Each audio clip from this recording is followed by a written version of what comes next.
Jama'a barka da sake saduwa da ku a cikin shirin daga nan BBC London ga takaitattun labaran duniyar da kuma wasanni. Iran ta sanar cewa ta aiwatar da hukuncin kisa na farko akan wani mai zanga-zanga Mohsin Shekari bayan ta same shi da laifi.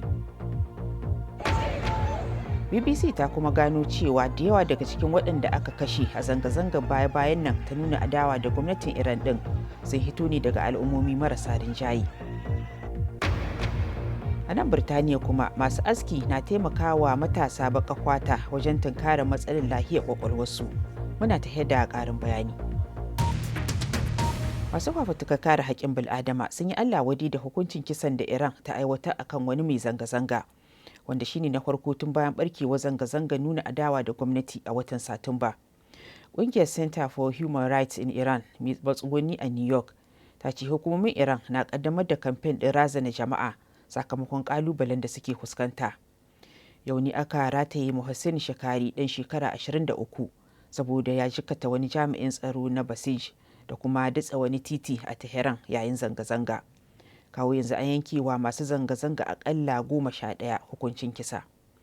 To wani binciken da aka gudanar domin shirin BBC na mata 100 ya shaida mutane fiye da 75 da aka kashe a kusan watanni uku da aka kwashe ana ta zanga-zanga a faɗin Iran ɗin. Sakamakon mutuwar Mahsa Amini a shekara 22. Binciken ya gano cewa da yawa daga cikin ɗaruruwan da suka hallaka mata ne, kuma waɗanda aka kashe masu yawa sun hito ne daga ƙabilu marasa rinjaye. Ga Imam Sali da ƙarin bayani. An katse rayuwar matashiya Hasti 'yar shekara 7 na tare da kakarta a sallar Juma'a a lardin Sistan Baluchistan. An yi wata zanga-zanga a kusa da wurin lokacin da jami'an tsaro suka buɗe wuta kan taron jama'a. A cewar masu fafutuka na yankin, an harbi Hasti ne da wani kwanson barkonon tsohuwa inda ta faɗi kuma nan da nan ta mutu. Ƙungiyar kare haƙƙin bil'adama ta Amnesty International ta ce akalla mutane 66 ne aka kashe a ranar, ciki har da yara 10. Kashe 2 bisa 3 na waɗanda BBC ta tantance sun fito ne daga Sistan Baluchistan da kuma yankunan Kurdawa, dukkansu yankuna da yawanci tsirarin musulmai 'yan sunniske a Iran. Bincikenmu ya nuna cewa a waɗannan yankuna biyu da 'yan tsirarun ƙabilun na Iran ke da zama, cin zarafin da jami'an tsaro ke yi ya wuce kima. Jami'an gwamnatin ƙasar sun buɗe wuta akan masu zanga-zangar da ba sa ɗauke da ko tsinke, inda suka kashe mutane da yawa. Gano waɗanda suka mutu abu ne mai sarkakiya, galibi saboda tsananin takurawar da ake wa kafafen yada labarai da karancin samun layukan intanet da kuma rashin amfani da kafafen sada zumunta a yankunan matalauta da masu ra'ayin riƙau kamar Sistan Baluchistan. Jami'an gwamnati sun amince fiye da mutane 300 ne suka mutu yayin zanga-zangar.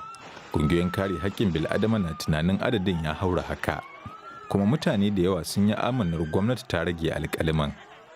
The state has also tried to force families to Gwamnati ta kuma yi ƙoƙarin tilasta wa iyalai binne 'yan uwansu da aka kashe a lokacin zanga-zanga a wata jana'iza ta sirri, ba tare da barin koda 'yan uwansu na jini sun halarta ba. Domin duk wata jana'iza tana rikidewa zuwa wani gangamin mutane inda suke taruwa suna kururuwar ƙin jinin gwamnati. Bayan waɗanda suka mutu akwai kuma iyalai cikin kaɗuwa da baƙin ciki. A yawancin lokuta ba sa iya magana don tsoron ramuwar gayya.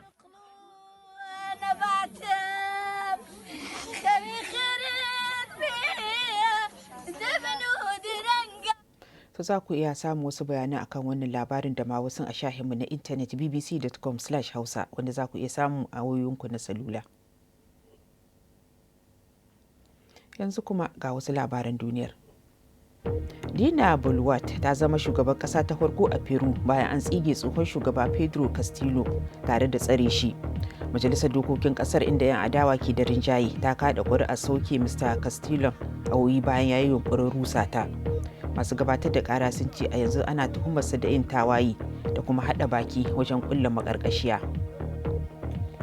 Wani sabon bincike ya nuna cewa yayin da mace mai juna biyu ke aiki cikin yanayin zafi sosai, hakan na yin illa ga lahiyar jaririn da take ɗauke.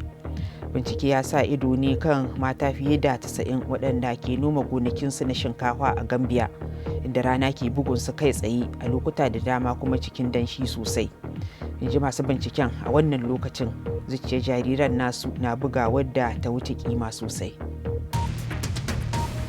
Ƙungiyar agaji ta Mind ta ce baƙaƙen fata maza 'yan Birtaniya sun hita kwarorinsu kwararen fata yiwa kwantawa a asibiti sakamakon rashin lafiyar kwakwalwa har sau 4, kuma babu yiwu za su nemi taimako kamin lamarin ya taɓarɓare idan an kwatanta da fararen fata. Ana koya masu aski yadda za su gano kastoma na fama da rashin lafiyar kwakwalwar da kuma taimaka masa wajen samun taimakon da yake bukata. Kana biyu da Muktar Uba da fasarar rahoton Jin Otalo.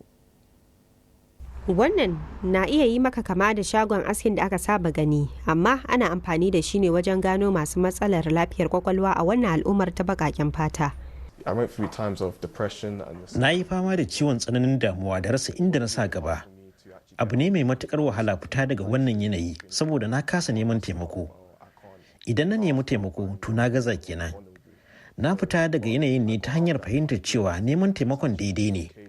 Sannan kuma ka fito ka yi magana game da abubuwan da ke damunka. Kwaku ya kasance jakada mai wayar da kan al'ummar baƙaƙen fata game da lafiyar kwakwalwa. Yana amfani ne da halin da shi ma ya taɓa samun kansa a ciki domin ya taimaka wa wasu. Ana cewa kamata ya baƙaƙen fata su zama masu dauriya. To idan suka soma magana game da batutuwan lafiyar kwakwalwa, mutane ba za su gane ba, saboda ba su saba ba. Amma akwai wuraren da za su iya yin magana akan batutuwan. Shagon aski wuri ne da mutane ke haɗuwa sannan suna sakewa. Wannan na ɗaya daga cikin shagunan aski 5 da ake da su a Islington a London, wanda kuma ya samu horo na gano masu matsalar lafiyar kwakwalwa a cikin al'ummar 'yan Afirka da kuma 'yan Caribbean. Ƙwararrun harkar lafiya su ma sun ba su horo akan matakin farko na magance matsalar kwakwalwa da kuma yadda za a kiyaye. Mitch Momodu da ake yi wa lakabi da Mitch Fly shine mai wurin askin na Fit Fabric a Dalston a gabashin London. An yi mana horo na sauraron mutum cikin tsanaki da ƙara saurara da baiwa mutane damar faɗin abin da ke damunsu, kuma idan akwai bukata sai mu tura mutum wurin da ya dace ya sami ƙarin taimako.